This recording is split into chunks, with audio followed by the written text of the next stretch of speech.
We're joined by Yaz, part two. So welcome. Yeah, you were saying Yaz. Yeah, I was just saying. So Jake Paul, we were just talking about Jake Paul, and I don't mind him having these learning fights. So when boxers turn pro, basically the first 10 fights, generally, unless you're Josh Taylor or Lomachenko, you're gonna have about 10, 12, 13 learning fights where you're going to go under the lights, but you're supposed to win. The guys that are getting in with you, they're going to move around with you. They know they're not supposed to take your O.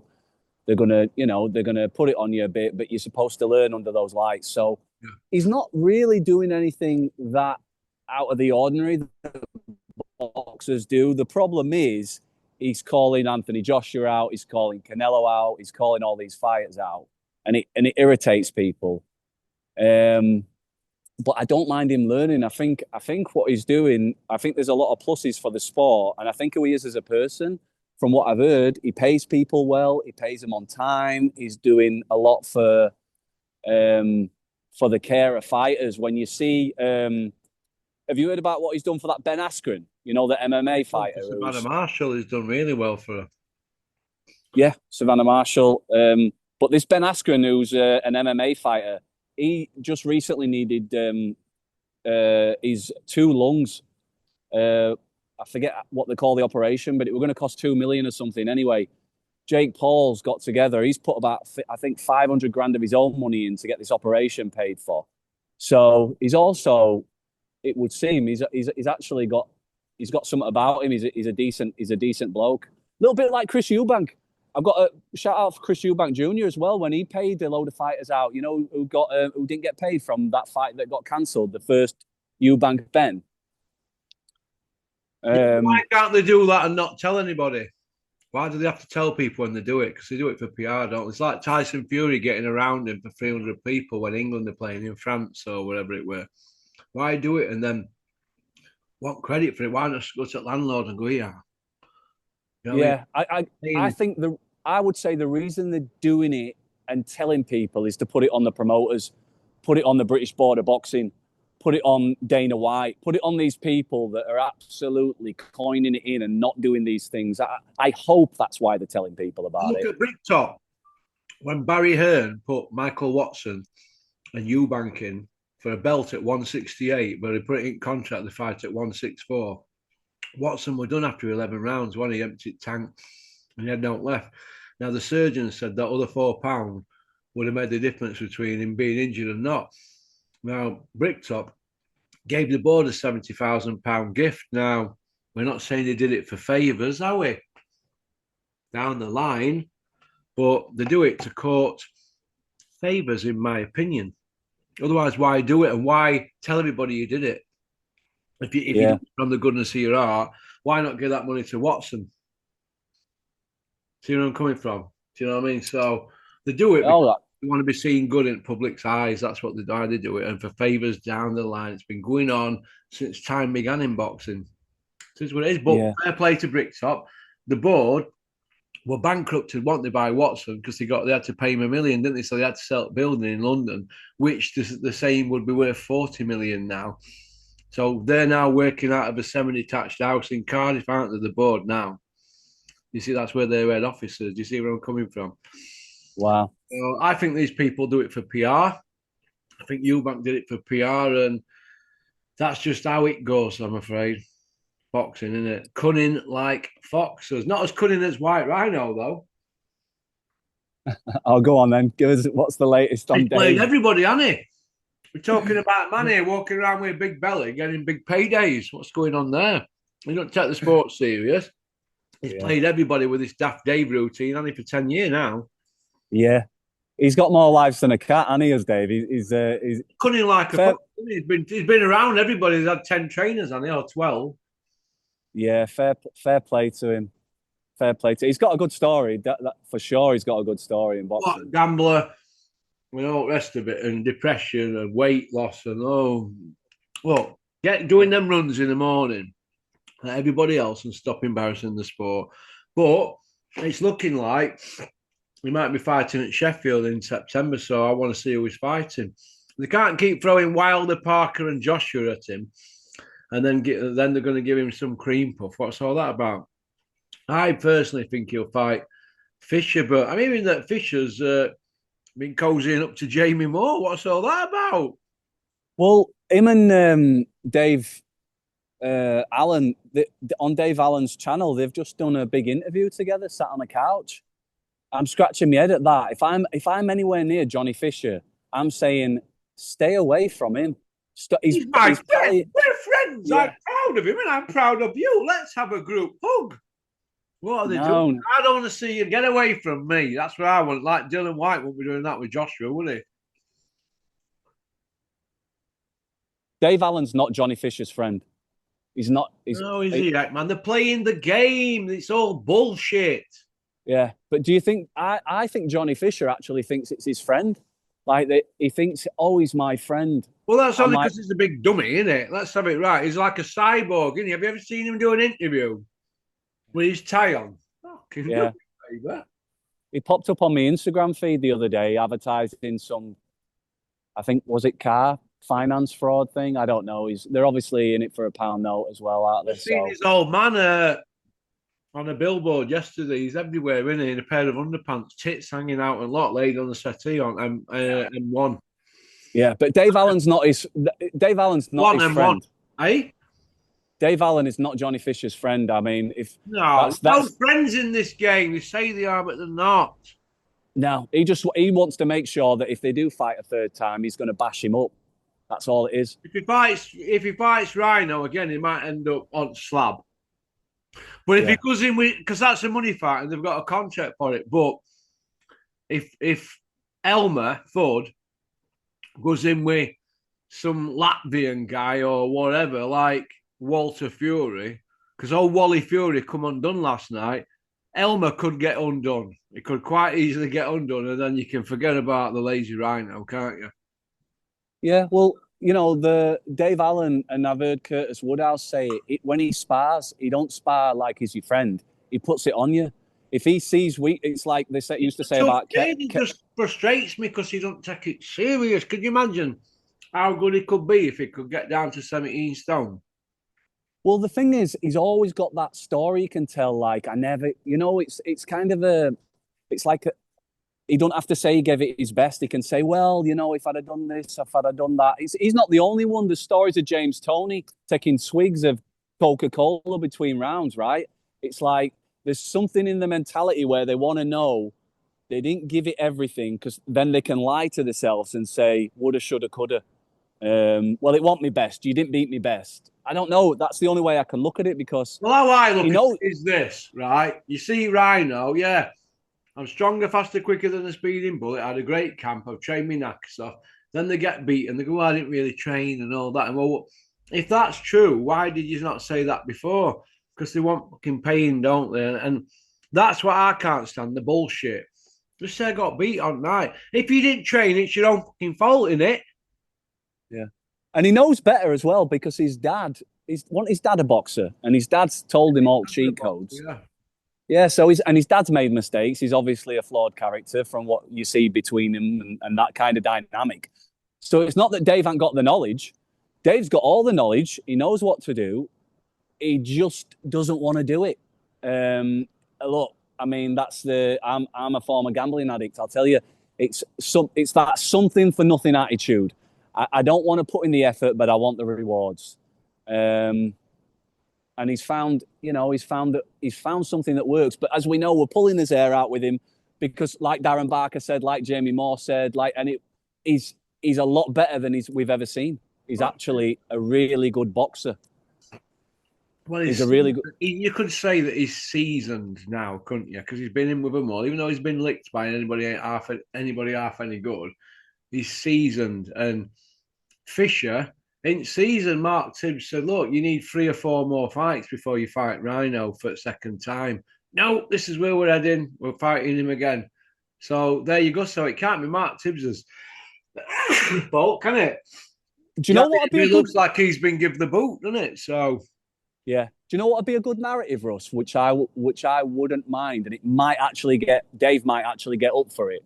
You might laugh at me when I first say this, but stick with me. Joshua versus Allen. Because of the fact that Joshua never paid him for sparring and there's that beef there, it might actually get his nose 5 times and all that.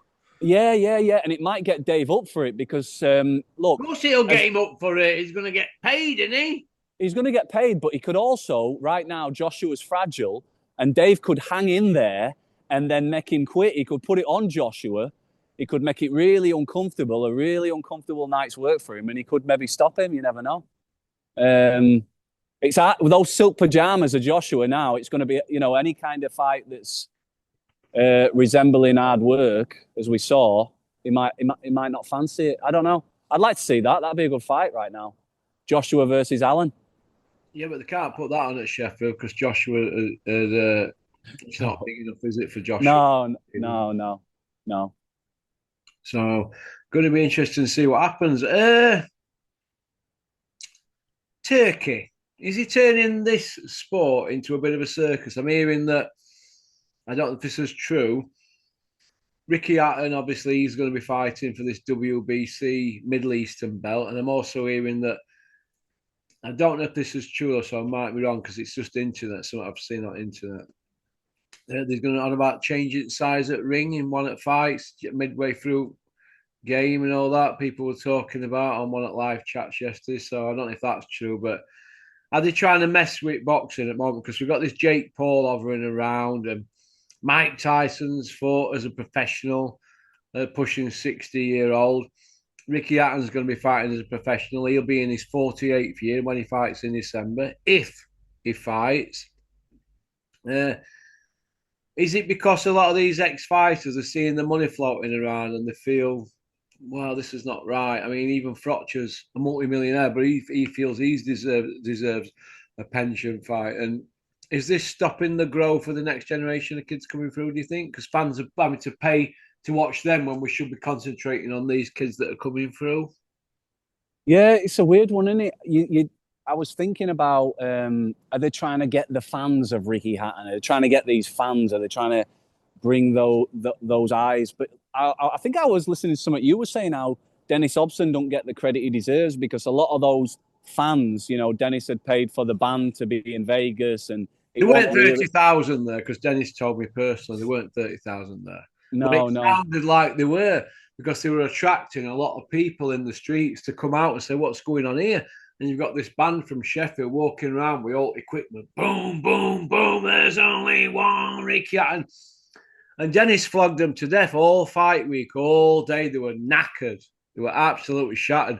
And they made that much noise that it filters through into the boxing industry. And then you only need Dennis there, sat with Bob Arum and all the rest of it, clan hyping everything up and blah, blah, blah. And before you know where you are, people think he's got an army behind him, but he didn't have. Because think about it, 30,000, what's that? 100 aeroplanes full of Hatton fans. They weren't even doing that at Manchester Arena. You see where I'm coming from? They were do you think? 15 and 16. So where did these other 14, 15,000 come from? Did they just pluck them out of thin air? You know what I mean? But it cottoned on, didn't it? So Ricky wasn't going to complain, was he? But it was just all lies, isn't it? None of them can lie straight in bed. But it did get Ricky Hatton out there. But Dennis should be given credit. I know they only had 4 fights, him and Hatton, but he won them all with Dennis. Yeah. And they shit on Dennis, didn't they? Like he shit on Robin Reed and fought Barrera, but we'll come to that one next week. I don't know what to make of it. I don't know, but... Do you think Turkey's bought into it? Do you think he's bought into that? And then maybe he's having his leg lifted, isn't he? There'll be all sorts of scenarios, and Turkey's new to the game, and he's already having his wings clipped with money they've took off him so far.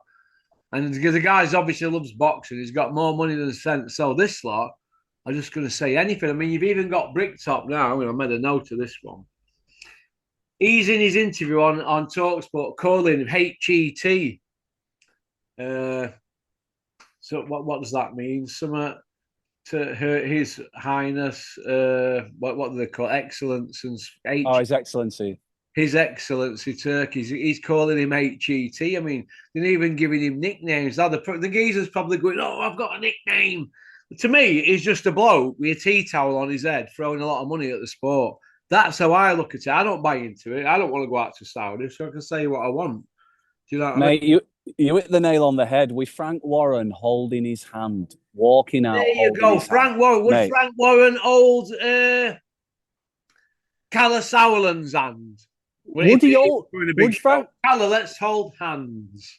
would Frank Warren hold his own son's hand? Would he hold his own son's hand walking Frank out to Warren's boxing? a bitter old twisting businessman. And when he were on Skid Row with Box Nation, I seen an interview and he were absolutely, he couldn't stand Eddie Hills. In fact, he got them all together. Barry McGuigan, Ricky Hatton, Frank Maloney when he was Frank Maloney, and Bricktop. Do you remember them all putting their hands like that? Do you remember the picture where they all joined forces to take Eddie on? Yeah. I do, yeah, I do. What happened to all that, eh? That's Yeah, how bitter they were. Now look, they're swapping spitting shower, aren't they? yeah, yeah. You see where I'm coming from? But No, I do. I do. it is what it is, isn't it, kid? We're not stupid, are we? James DeGale's coming back. He's signed for McGregor in bare knuckle. McGregor's got his own company now doing bare knuckle, and James DeGale signed up for that. What do you make of that? You know, coming on the back of Frankie Gavin having his debut on that BKB and getting took out in 30 seconds. Yeah, That fighter's coming back. I mean, James DeGale's been knocking on now. yeah. You know what? I was thinking about James DeGale the other day because, and just when you were saying about drugs treats, do you remember? You'll remember because you bloody remember everything. Do you remember when he went out to LA or wherever and he fought that Mexican, James DeGale, and he was just hitting him with everything in the kitchen sink and the guy wouldn't go away. Yeah. And I remember thinking that guy's. Porky Medina wore it. Yes, something like that. Was it something like that? He fought a guy and he just couldn't get rid of him.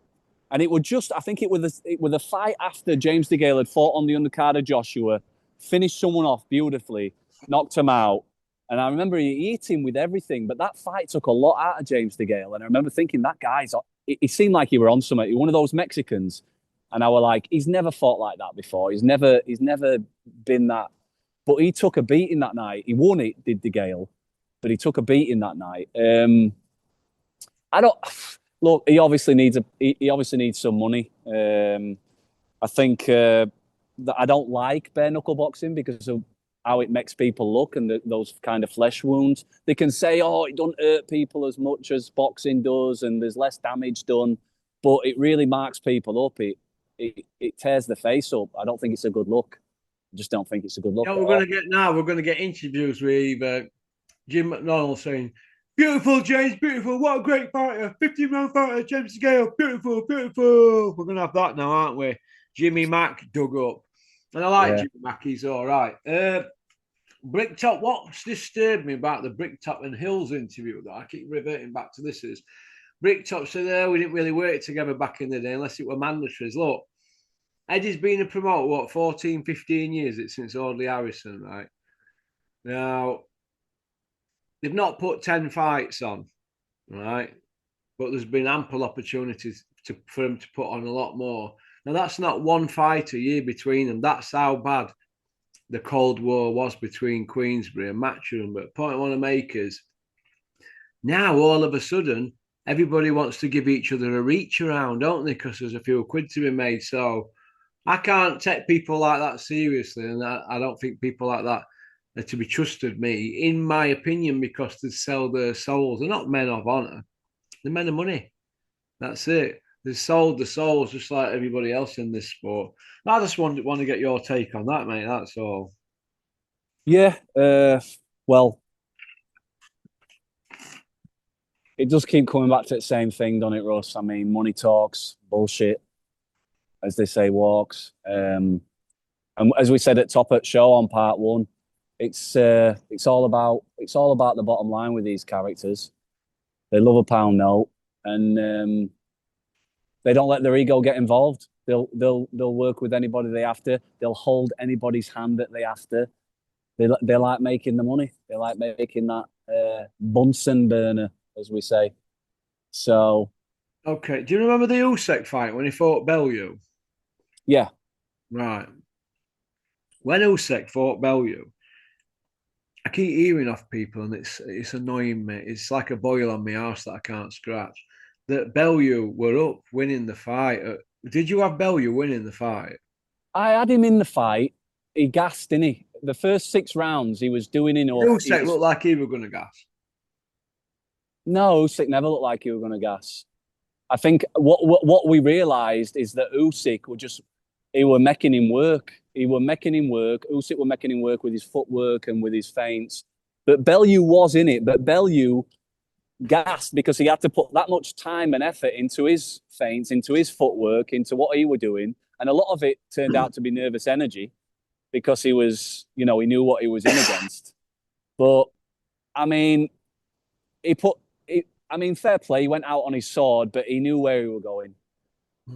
But he were in it. I mean, if it were a 6-round fight, he were in it after 6 rounds, without a doubt. But after that, there was only one winner. And looking back, did Usyk ever get out of second or third gear? Did he? No. He does a lot of feints, doesn't he, Usyk? I looked at his style last night. I watched a lot of his fights, and yeah, he does more feints as an heavyweight than a cruiserweight. I just wonder why that were. Terry will probably have an answer to that. But he just...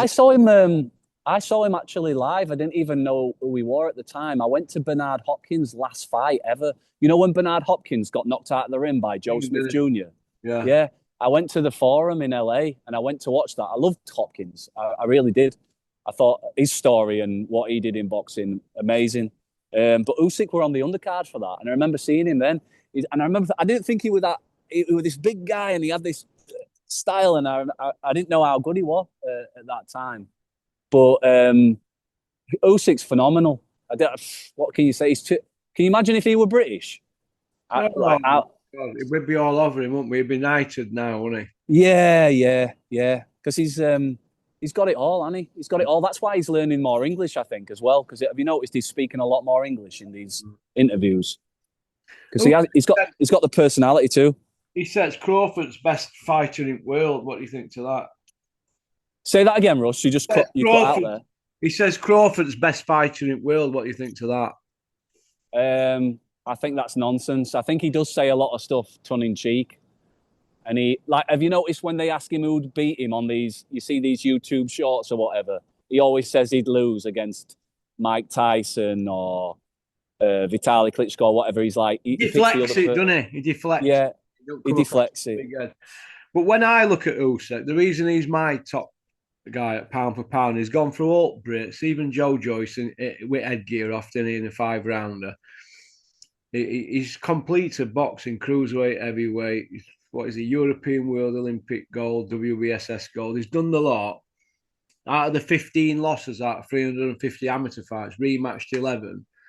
Sean Porter, we didn't get to rematch him, fair enough. But for me, he's the best because who comes up from 200 pound and fights guys 270 odd pound?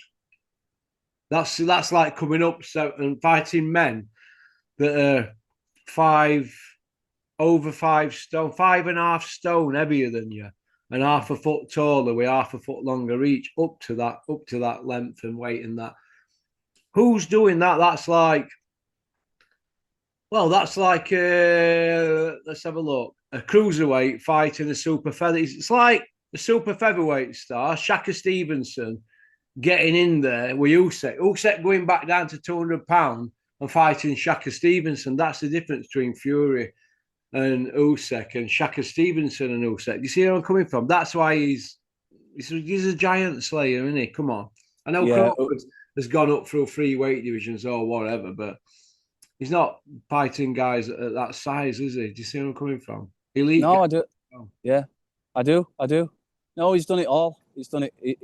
He's done it all. He's unbelievable. You can't say enough about him actually as a guy. And like we were saying, if he were English, can you imagine it other way around? Like even going out with the Ukraine war and getting on the front line and getting after it, and just what he's doing there, like you just go, wow, he's a real man's man.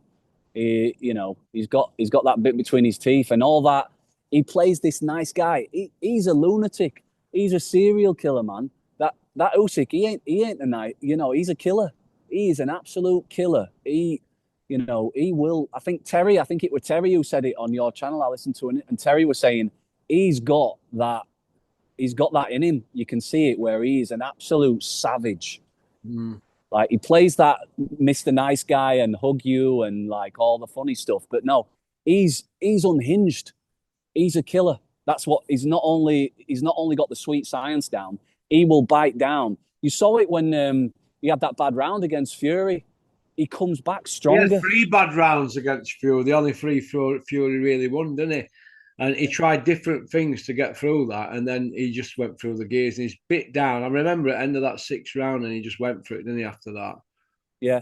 Hey Russ, you asked me that question about Frank Warren and Eddie Hearn earlier, and I think I could answer it a bit better. You know, about the money and stuff, and now people change the characters, and we're seeing. I think it's a common theme in boxing, and we don't like it because our heroes end up changing because of money, right? So Eddie Hearn, Frank Warren, but fighters do it. We've seen it with Froch with his channel, and I'm just thinking here. Like one of my first boxers when I was younger that I ever loved was Prince Nazim. And you know, he sold his zero against Barrera, didn't he? He sold it. He sold out. First of all, he sacked off Brendan, and he stopped giving him his percentage. And talking about weight categories, Brendan used to say Naz will go all the way to super middleweight. And Brendan predicted it. There'll be 100, 200, 300, $400 million fights. And everybody laughed at him. Well, look what Mayweather were around Naz's weight categories. Mayweather ended up having $300-400 million fights against Pacquiao and McGregor. But the problem is, and Naz's family and these people in boxing, they're too worried about what you're getting. They're in his ear like, well, Brendan shouldn't have 20% or he shouldn't have that. They're not thinking, well, I'd get 300 million. Forget you'd get 100 million. I'd get 300 what about million. all the years that Brendan Ingle put into Naz when he weren't getting paid when Naz was a kid? Exactly. And not just that, all the years that Brendan's put into other kids and other people where he's never, like, it's all compounding, right? Why shouldn't he? He deserves his 20% of the one that does take off because he's put it into everybody else that he never saw no money. And I think it's sad that people sell the zero, like Naz sold out, retired at 27 or 28, sold out against Barrera for 20 million or 30 million, chicken feed compared to what he could have made weight. I think the first time he made weight was the night before, spent the night in the bathtub. And it's the same thing. You look back, you look at people like Eddie Hearn or like Frank Warren or more importantly, Carl Froch, you think you're selling out for money, this thing you can't take with you. You look at Naz, it was sad. You think you've sold out for 30-40 million. You could have been a legend. And look at Brendan. It drove Brendan mad. That to the day he died. He didn't want to make up with Naz. And he ended up getting dementia and he couldn't stop talking about it, could he? Couldn't stop telling people about what Naz had done to him. And I think it's sad. And you look at someone like you said, Carl Froch will come back with in the years to come. He'll come back. Gagging for a fight, Froch. You know, he's gagging. I guess that's what it is, mate. And he thinks he probably thinks there's 20-30 million easy money, Netflix money. He'll go in with Jake Paul. He might take a few punches, but he'll knock him out at some point down the stretch. And it's like, I don't know. I just think, wouldn't you rather have your character? But there you go. I mean, obviously, some of these people would rather have the Bunsen burner. They'd rather have the Bunsen burner than their actual character. Okay, we'll finish off on this. Taylor Serrano, who you got? Well, it happened last night, didn't it? Oh, has it happened last night? What? Yeah. No, it happened last night. We're still morning here, aren't we? Early morning. I better get that one then, don't I? He has us tonight, though, isn't it? Yeah. Look who's won then. Who won? Taylor won it, believe it or not. Yeah, Taylor won it on points, and apparently Serrano didn't make it a fight this time. She tried to outbox Taylor, and apparently Taylor won it, and most convincingly of all three. Serrano, Taylor's Cameron. Then, do you think that's going to happen? Probably. Apparently, she was a bit coy on what's coming next. I'd like to see her retire. Do we care about women's boxing? Really? Do we care? No, and I don't really like her style no more. It's like kind of like Josh Warrington a little bit. There's too many headbutts flying in now. It were all right back in day when you were in your prime and you didn't need to do that. But it seems as she's got older, a little bit like Josh, and fair play to everything Josh has done, cracking. But as they've got older and their natural attributes have slowed down, they've become dirtier. They've become dirtier. I mean, look, Bernard Hopkins, one of my favourites. He was the same. And I don't want to see that. I don't want to see the head flying in. I don't want to see all the like, all that kind of nastiness happening. Just retire, call it a day. She's done fabulous. She's done amazing. Retire now. You've put that one to bed. I thought Serrano beat her, especially in that second fight. But look, now she can say, look, I beat her 3 times, and if she's beat her convincingly on this third one, I haven't watched it but by all accounts she has. Go out, retire, go out on a win. Eddie Hearn's not going to let her retire. Eddie Hills, whatever, is not going to let her do it. That's about it, kid. That's about it. 9:15. We had an early one this morning, haven't we? Yeah, we've had an early one. Hopefully, it's all right with all these. Hopefully, all these buildings aren't took. You can see all the buildings. I always look at buildings like that, and I think of them people at 9/11. Yeah, sorry if it's cut out a bit, but we got it done. We gave it our best effort. Okay. So, all right then. Well, listen. You have a great day, and yeah, we'll speak again. Have a great weekend. You too, Russ. Thanks for having us on, mate. All the best. Before you go, have you got Shiraz or Billinger for tonight? As long as Shiraz gets past 3 rounds, it's Shiraz all day long. Well, I'm going for Billinger because I like to be different. Well, yeah. Well, just stay out of trouble for those first 3 rounds. Don't try and be a hero. Okay. Keep him on the jab. Keep him on the jab. Keep him at distance, and you'll do him late. Shiraz will do him late. All right then, Yaz. You take care. Peace out. Cheers, mate. Later. So, thanks for liking and subscribing and leaving a comment. Well, that's about it, really. I'm gonna watch Katie Taylor now. Watch that because Kent will be all over it, won't he, tomorrow? I put myself through that. God. Okay. Go on, Booyaka.